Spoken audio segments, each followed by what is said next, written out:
For all my team coins, packs, and bets, check out footgalaxy.com. Link is in the description below. Use the discount code NEPO at checkout. What's up, guys? NepentheZ here, and welcome back to another episode of the best team in FIFA. Today we have got about a 120,000 coin Serie A team sent in from Triaxis. I think that's how his name is, Triaxis, something like that. Anyway, he sent it in as a 4-1-2-1-2, as I said, full Serie A team. It's worth 120,000 coins. I'm going to take you through the players, the prices. There's obviously potential replacements that you could take, but the team looks very, very good. What interested mostly about this team was the attack. I've played with a few of these players in the draft and loved them. And also the defense. I've played with a few of these players in the draft and loved them, so I thought, why not give it a go? Now, there's been mixed feelings about the 4-1-2-1-2 throughout the start of FIFA 16. Personally, I love it. For those of you that don't love it, maybe just give it another shot. I think it's great. I think the cam is vital, and yeah, I think it's a great formation. Now, before we get into the actual team, if you could drop a thumbs up on the video, that would be much appreciated. Let's try and get this over 7,000 likes. And if you guys want to send me the best team in FIFA links to Foothead, then Twitter or Instagram is the place to do it. Just tag me in an image on Instagram or send me a tweet with the Foothead link. Links to those are in the description below. So this is the team. We have got up front Dybala and Morata. We've got Mertens at cam. We've got Kishna and Iturbe on the wings. We've got Khedira in at CDM, whose card looks remarkable. We've got Caceres and Manolas in defense, and then Lichtsteiner and Sandro in the fullback positions with Buffon in goal. So it's a heavily Juventus-based team, picking up seven Juventus players. Personally, I wouldn't go for Kishna on the left. I know he has the 5-star skill moves, but I would go for someone like Gervinho, who has much better passing and much better shooting, I think. The shooting anyway, but Kishna's got decent pace and okay dribbling. The 5-star skill moves are certainly going to be a help. The price of the players, now Buffon is obviously very expensive at 18.5k. I don't really rate goalkeepers too much in FIFA. I don't think the difference between a low rated goalkeeper and a high rated goalkeeper is ever enough to justify the coins, unless you just have the coins laying about. So if you did want to go for like a Szczesny or something, that would be okay. It would reduce the price of this team by 20k. You've now got a 100k team on your hands, and everyone loves a 100k team. So the next players we've got Lichtsteiner, who goes for around 3,000 coins. Now, I packed a few of these players, but at the time of packing them, I went and checked their lowest bins. So I've got basically the lowest average bin for every player. So Lichtsteiner about 2,800 coins. Manolas and Caceres quite expensive. Manolas was like 20,000 coins.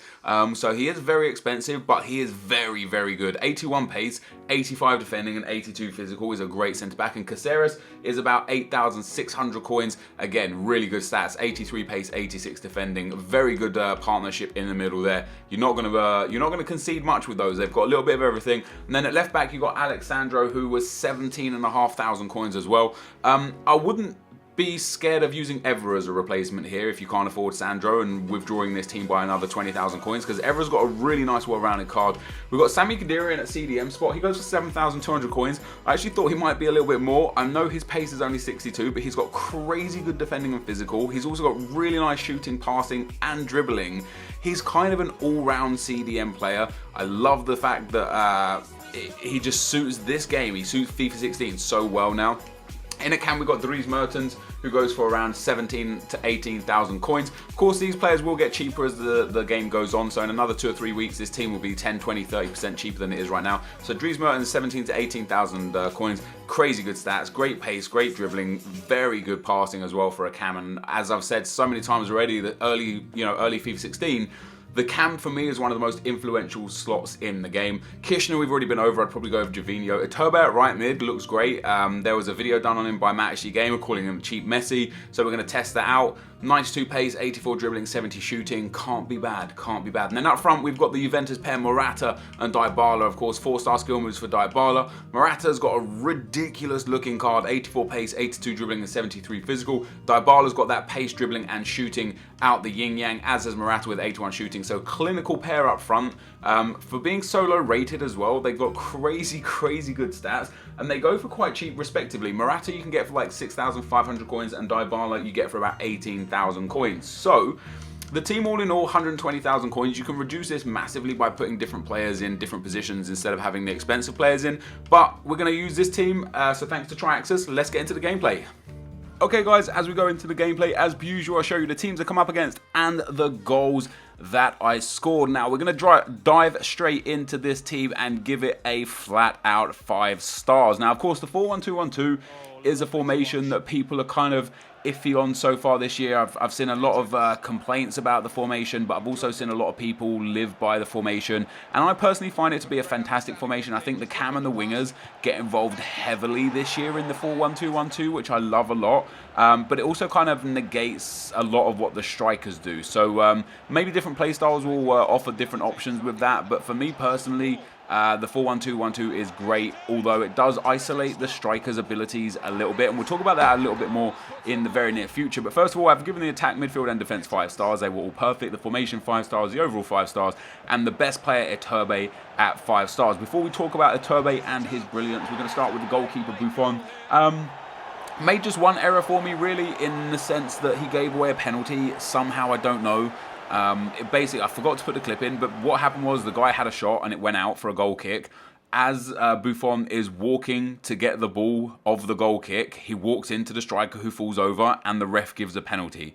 And I was kind of like, hold on a second. Never in a million years would that be a penalty regardless, but also the ball was out of play. Like, the goal kick had been awarded. I guess it was just another, just an error in the game, and I think penalties are very, very, very common in this game, to the point where it's kind of scary if your opponent gets in the box with his striker or his winger, because you know if you accidentally walk next to him, or if you press B and, breathe on him, or if you touch him in the box, it's going to be a penalty even if they go down or not. But however, in this video, I was actually on the positive side of that sort of stuff, because I was awarded penalty after penalty after penalty. Now, you'll see Iturbe taking every penalty for me.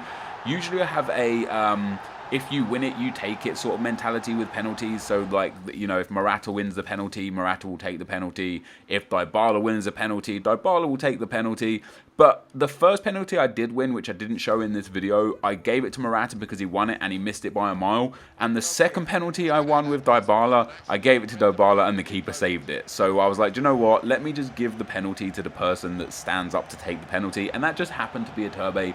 And it happened to be a good thing for me because I was loving how he was playing. So the defense was really strong. Manolas and Caceres with that pace is really good. Their medium-high work rates is phenomenal. Even if I don't have instructions set on this, but if you wanted to set them to stay back while attacking, I think they actually might already automatically be on stay back while attacking. It'd be just even great for you. And Khedira the same. He's got medium-high work rate. Set him to stay back while attacking. You're basically going to have like a defensive rock right there. 2 centre-backs and a CDM who just sit super deep and don't allow anything to go through them, forcing your opponents to play through the wings, which is great. Sandro and Lichtsteiner were brilliant. I think Lichtsteiner is one of the best right-backs in the game. He's got such well-rounded stats. Obviously, he used to be a right mid. I think last year he was a right mid. He's got such well-rounded stats that you just have fun with him. You're confident on the ball with him because he's got 72 passing. You're confident running down the wing with him because he's got good pace and dribbling. You're confident with him in a defensive manner because he's got good defending and physical. He just genuinely is like a very, very well-rounded right back. And Sandro, much the same. It's very similar card actually to Lichtsteiner. Great passing, great pace and dribbling, great defending and physical. For me, they might just be the most 2 complete fullbacks in the game. And they both play for the same club in the same league, which is absolutely brilliant. So on to the wingers we go. Kirchner was pretty okay. He did a few good things for me. Created a few goals, got a couple of assists. I think he scored 1 goal as well from a rebound. In general, didn't really notice him too much in the game. I might have been forcing the play down the right-hand side because I was having so much fun with Iturbe and because of how good he was doing. But I didn't purposely or hurt Kirchner's attempts to benefit Iturbe. It just kind of always went down the right-hand side because Iturbe was so good. And you're seeing him here time and time again destroying my opponent's defenders. Now, I got 4 wins and 1 draw out of these 5 games. I probably should have won the first game as well. We drew 3-3. I actually equalised in the 90th minute with Dybala. That was actually his first and only goal out of all 5 games as well. But we're going to go back onto the midfield here. Iturbe, 92 dribbling, 84 pace. He was just phenomenal. He was winning penalties. He was scoring goals. He was creating goals. He was just an absolute menace from start to finish in all 5 games. I don't think I've ever played with a 77 rated player that has felt as good as Iturbe feels. You know, he genuinely feels like an 87, 88, 90 rated player because of how good he is, how good his close control is, and the fact that other than long shots, his finishing is also superb. It's absolutely superb. He finishes everything in the box. He doesn't really miss many chances. He obviously scored a fair few penalties for me. I think he came away with 4 penalties, but he won most of them himself, and that's due to the fact that he's so good in the box. And I think one of the great things about him is that he only has 54 physical, which means he goes down under little to no pressure, which I love, because as soon as you get in the box, if he gets touched, he goes down. And as we discussed earlier, the penalties are so common right now that he just got gifted penalty after penalty, basically. Into this next game here we go, guys. We got Morata gets only his 2nd goal of the 5 games. He scores a hat-trick in this game, bringing him up to 4 goals out of the 5 games. But I was massively disappointed with the strikers. Even though I've given them 5-star, I was disappointed not because they did anything wrong, because they actually finished the chances that they had. I was disappointed because they didn't get many chances, and I think that's down to the fact that they both have medium-low work rates, which I'm not impressed with. It's not a fault of the striker. They both got incredible stats. You know, Dybala's pace and dribbling coupled with his shooting and skill moves is crazy. Morata's pace, dribbling and shooting coupled with decent physical is crazy. And I enjoyed how both of them played. But in general, they just didn't get enough chances. That might have been because I was too greedy with Iturbe and Kirchner. That might have been because they weren't in the right place. But even though they didn't do anything wrong, they didn't do more right than I would have liked, if that makes any sense at all. So we look at the attributes at the end here. Of course, we didn't talk about Dries Mertens. The cam, the most influential position in the game, in my opinion. Mertens was fantastic. He just absolutely links up the play very, very well, and he's worth every single coin. But you'll see here, I scored 7 goals with Iturbe, 4 with Morata, 3 with Mertens, only 1 with Dybala and Kirchner, and quite disappointed with the results of the strikers. Iturbe and Mertens, definitely the best 2 players in the team. I love playing with this team though, guys. So for the 120,000 coins, or maybe 100,000 coins that you are end up going to paying for this team, it is definitely worth it. So go get your fingers on the triggers. Go bin snipe these players for a little bit cheaper than they normally would go for, and enjoy yourself with this team. This is going to be the end of the video though, guys. So if you did enjoy this, be sure to leave a like, rating, comment, and subscribe to my channel if you haven't already. But for now, guys, I'm out. Peace.